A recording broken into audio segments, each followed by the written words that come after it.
दसरा चौक आहे, ऐतिहासिक असा दसरा चौक आणि बँक आहे SBI. त्याच्या समोर आहे ना भला मोठा असं पोस्टर आहे जे की पहलवानांचा हातात करेला जे की मुदगल म्हणतो आपण, आणि चहाची जाहिरात करताना हे पोस्टर बघायला मिळतंय. आणि असंच पोस्टर आहे ना स्टँडच्या CBSच्या बाजूला पण आहे. बऱ्याचदा आपण या भागात येतो आणि हे पोस्टर बघितल्यानंतर मनात एक प्रश्नचिन्ह असते की बाबा पहलवानांचा असा का वापर करतात. कारण की बऱ्याचदा आपण तालमीत जातो, पहलवानांच्या एकदम निगडीत असतो आपण, तर आपल्याला माहीतच आहे की पहलवान कधी चहा पित नाहीत. एखादा पहलवान चहा पितोय.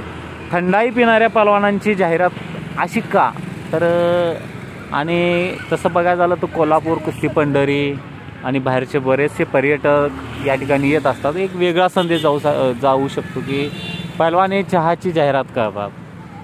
अगदी चुकीचं आहे हे. आणि जो कोणी ही कंपनीनं जाहिरात केलेली आहे चहाची, ही पहलवानांचा वापर करणं मला तर योग्य वाटत नाही आहे, चुकीचं आहे. आणि याच्यावर पहलवानांनी खरंच विचार करण्याची गोष्ट आहे. विरोध केला पाहिजे. आता यात कंपनीचे नंबर वगैरे काय माहीत नाही, तर आपण नक्कीच त्यांना फोन करून थोडं याबद्दल विचारणा केली असती. तर तुम्हाला काय वाटते हे नक्की सांगा. पहलवानांचा असा वापर करावा, कारण लाल मातीतील पहलवान दिसतोय आणि हे पोस्टरमध्ये अशा पद्धतीनं वापर करणं योग्य आहे का, नक्की कमेंट करून सांगा.